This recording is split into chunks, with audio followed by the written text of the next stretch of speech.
तो प्राकृतिक संख्याओं के समुच्चय में से आप 3 को क्या कर दोगे, माइनस कर दोगे, राइट। तो इसी में आप इसको क्या लिख सकते हो, x such that x belongs to n।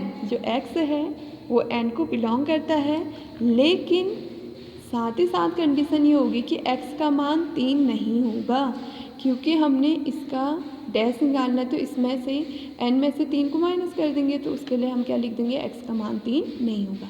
इसी प्रकार से इसके और आपके भाग पूरे हो जाएंगे। ऐसे चौथा क्वेश्चन है, यदि यूनिवर्सल सेट 1 2 3 4 5 6 7 8 9 है, A 2 4 6 8 है, B 2 3 5 7 है, तो सत्यापित करना है A यूनियन B का whole dash is equal to A dash intersection B dash. बहुत इजी है। सबसे पहले आप LHS सॉल्व करने के लिए A यूनियन B निकालेंगे, जो सिखाया गया है। फिर हम A यूनियन B का होल डैश निकालेंगे। कैसे, A यूनियन B का होल डैश इक्वल टू क्या होता है, U minus A union B। ठीक हो गया। फिर अगला A यूनियन B। अगला हम RHS सॉल्व करेंगे, जिसके लिए पहले आपको क्या निकालना होगा, A डैश, फिर निकालना होगा B डैश, फिर इनका इंटरसेक्शन यानी इनमें से जो कॉमन होंगे, उससे आपका खुद ही A यूनियन B का होल डैश इक्वल टू हो जाएगा A dash intersection B dash. इसी का सेकंड पार्ट भी आप सॉल्व करेंगे। उसके बाद फिफ्थ क्वेश्चन है कि आपको वेन आरेख खींचना है। मैं इसका पहला और दूसरा पार्ट, तीसरा और चौथा पार्ट आपको बता रही हूँ, पहला दूसरा आप खुद करेंगे। ठीक हो गया। समझ लीजिए कि वेन आरेख अच्छे से कैसे बनाना है, जिसमें आपका तीसरा जो भाग है वो है A इंटरसेक्शन B का होल डैश। इसका वेन आरेख आपने खींचना है।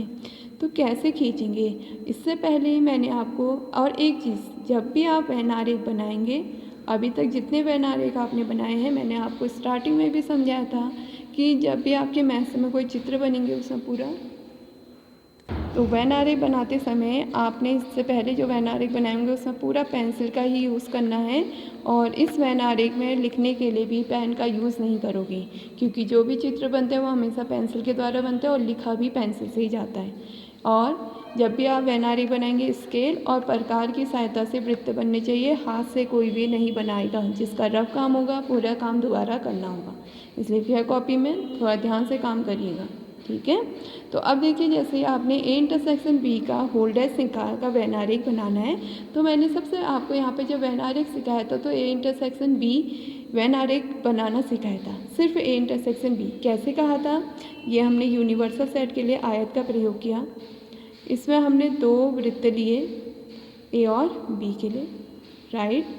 तो इसमें हमने जो A इंटरसेक्शन B कहा था इतना भाग, क्योंकि हमने पढ़ा था जो इंटरसेक्शन होता है उन अवयवों का समुच्चय होता है जो A में भी हो और B में, यानी उभयनिष्ठ हो। तो A इंटरसेक्शन B ने कहा था, राइट।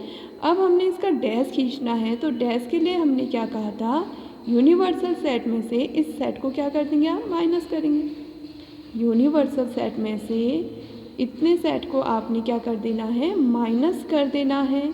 यानी ये जो यूनिवर्सल सेट है, ये पूरा आयत है, उसमें से इस भाग को हटा दीजिए, ये कॉमन भाग को। तो आपका जो बचेगा शेष, ये भाग आप छायांकित कर दोगे। तो इसका मतलब ये आपका क्या हो गया, ये पूरा छायांकित भाग आपका क्या हो गया, A इंटरसेक्शन B का होल डैश। ठीक है। अब इसी में जैसे इसका फोर्थ पार्ट है, उसने क्या रखा है, A dash union B dash. तो सबसे पहले इसमें देखिए, मैंने आपको A डैश निकाल का वेन आरेख भी सिखाया था और B डैश का भी वेन आरेख सिखाया है। A डैश का वेन आरेख का मतलब होता है, जो वेन आरेख हम खींच रहे हैं, आयत में से A के अवयवों को हटा दीजिए। तो ये मैं A डैश का बना रही हूँ, यानी A नहीं आएगा उसमें, ये पूरा हट गया, लेकिन B आ सकता है, राइट। ये हो गया।